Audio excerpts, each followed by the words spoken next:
시청자 여러분 안녕하십니까, 이영풍 TV입니다. 얼마 전 그 국군 정보사 군무원 한 명이 어떤 그 군사 기밀을 영외로 빼돌려서 중국에 있는 어떤 누군가, 그러니까 그게 뭐 조선족이라는 이야기도 있고 뭐 여러 가지 이야기가 있습니다. 하여튼 중국 쪽으로 빼돌려서 우리의 중요한 군사 기밀을 빼돌렸다. 그래서 지금 구속 기소가 됐다. 뭐 이런 언론 보도가 나왔는데, 추가로 나온 소식이 이 사람이 억대의 어떤 돈을 받았다, 뭐 이런 어떤 언론 보도가 나와서 참 할 말이 없을 지경입니다. 자, 내용을 한번 보겠습니다. 이 펜앤마이크 기사인데요. 국군 정보사 군무원 A씨가 중국 정보요원 추정입니다. 포섭된 정황이 알려졌어요. 군사기밀 정보 유출 혐의로 재판에 넘겨졌는데, 이 A씨는 북한 당국으로부터 이제 본인은 자기 컴퓨터가 해킹을 당했다 이렇게 주장하고 있거든요. 근데 오히려 이 수사가 진행되면 될수록 중국 요원, 그러니까 조선족 중국 요원의 지시에 따라서 군사 기밀을 탐지 수집한 정황이 나왔다는 소식이 계속 이어지고 있고, 그리고 그 대가로 억대의 돈을 차명 계좌로 받았다, 뭐 이런 내용입니다.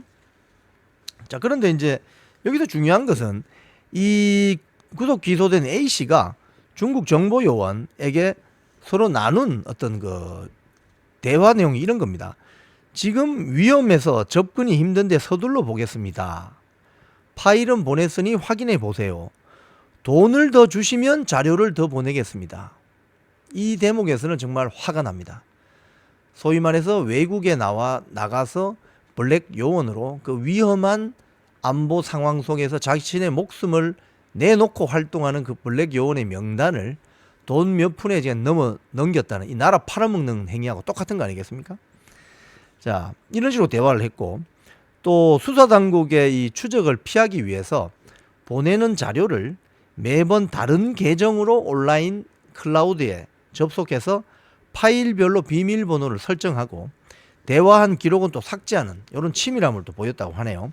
그런데 요걸 이제 중국 정보요원들에게 전달한 다음에 그 대가로 받은 돈이 있습니다. 억대의 금액인데 이거는 차명 계좌를 통해서 받은 것으로 전해졌어요.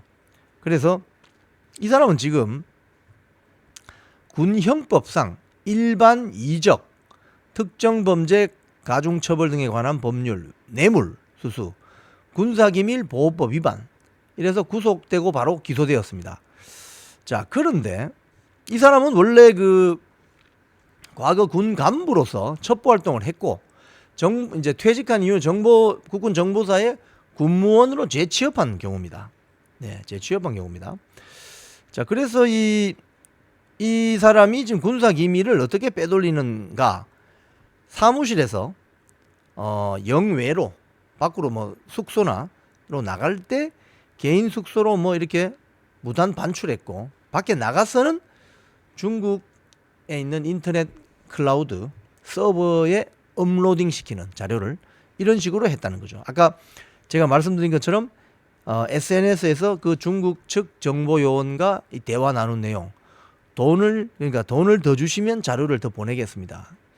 이 완전히 그냥 국가 보안 정보를 그냥 쉽게 얘기하면 적성국가의 그 스파이에게 돈 몇 푼에 다 팔아 넘기는 이런 행태.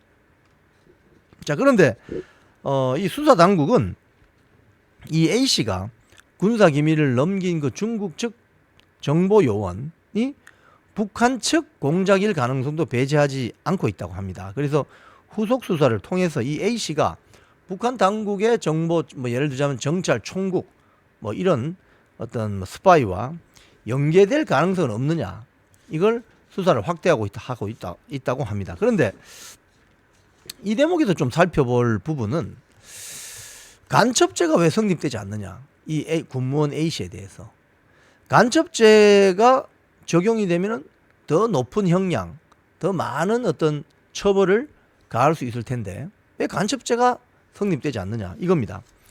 이 동아일보 보도를 보면은 현행 간첩죄가 북한과의 연계성이 확인되어야 적용할 수 있다는 겁니다. 간첩죄는. 즉 적국가, 적성국가인 북한에 대해서 이 군사기밀을 넘겼다는 것이 입증이 되어야 간첩죄를 적용할 수 있는데, 이 경우는 중국 측의 누구에게, 뭐 조선족 누구에게, 중국에 살고 있는 누구에게 이렇게 보냈기 때문에 북한과의 연계성을 확인할 수가 좀 힘들다, 이런 차원인 거죠. 그래서 지금 수사 당국이 이 군무원 A씨가 군사기밀을 던져준 그 중국 동포 측이 북한 정찰총국이 포스판 공작원일 수도 있잖아요. 그 가능성에 대해서 지금 여러 가지 확인 작업을 하고 있는 모양입니다. 그래서 이 방첩사의 군 수사 기록을 검토한 군 검찰은 아직까지 이 군무원 A씨에 대해서 간첩죄를 적용하지는 않았어요. 그래서 일반 이적 혐의, 아까 말씀드린 일반 이적 혐의는 북한을 제외한 제3국에 기밀을 유출한 경우에 해당됩니다. 네.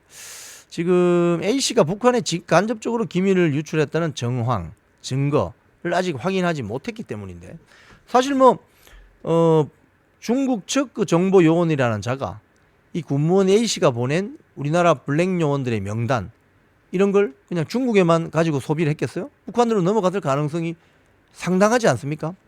이게 확인만 되면 이 간첩죄로 또 기소할 수 있다, 뭐 이런 거죠. 이자가 지금 그 넘긴 거는 블랙 요원 명단, 그리고 부대원 현황. 이건 뭡니까? 우리 측 블랙 요원 명단이라는 것은 외국에 나가서 우리나라 국가 안보를 위해서 많은 정보를 수집하는, 어떻게 보면 그런 아주 중요한 역할을 하는 안보 역군들이죠. 그 명단을 그냥 그 돈 몇 푼에 중국 쪽 요원들에게 다 넘겼다는 건, 이건 좀 나라 팔아먹는 거나 마찬가지 아니겠습니까? 한 5건에서 6건 기밀을 개인 노트북으로 옮기고 이걸 파일을 바꿔서 중국 측 요원에게 전달했다, 뭐 이런 겁니다. 그런데 군사기밀을 개인 노트북으로 옮기는 과정 자체가, 이 행위 자체가 군사기밀 보호법 위반에 해당된다는 거예요. 지금 이 자는 아직도 자기 노트북이 해킹당했다, 이렇게 주장을 한답니다. 자, 지금 최근에 정말 우리 군 부대에 있는 어떤 군사 기밀, 또는 이 사건이 이제 그 이슈화 되니까 중국 유학생들이 갑자기 부산에 있는 해군 작전 사령부 거기에서 드론을 띄워가지고 미 항모가 들어왔을 때 항모를 찍으면서 거기 해작사 빌딩 건물을 찍다가 들켰어요. 그런 것도 있었고, 또 김해공항에 거기에 뭐 수송기가 있는데 그걸 또 찍다가 들키고. 그럼 과연 이게 유학생이 공부하러 왔느냐, 아니면은 대한민국 군사기지에 어떤 비밀을 빼내려 온 어떤 그런 스파이 역할을 하는 것인가, 이런 부분들에 대한 강력한 제재를 할 수 있는 시스템이 있어야 됩니다. 그래서 이 간첩죄를 적성국가뿐만이 아니고 제3국을 위해서 군사기밀을 빼내거나 해도 적용할 수 있도록 폭넓게, 그래야만 대한민국 국가안보 방첩 기능을 확실하게 가져갈 수 있다, 이런 주장이 설득력을 얻고 있습니다. 지금까지 이영풍TV였습니다.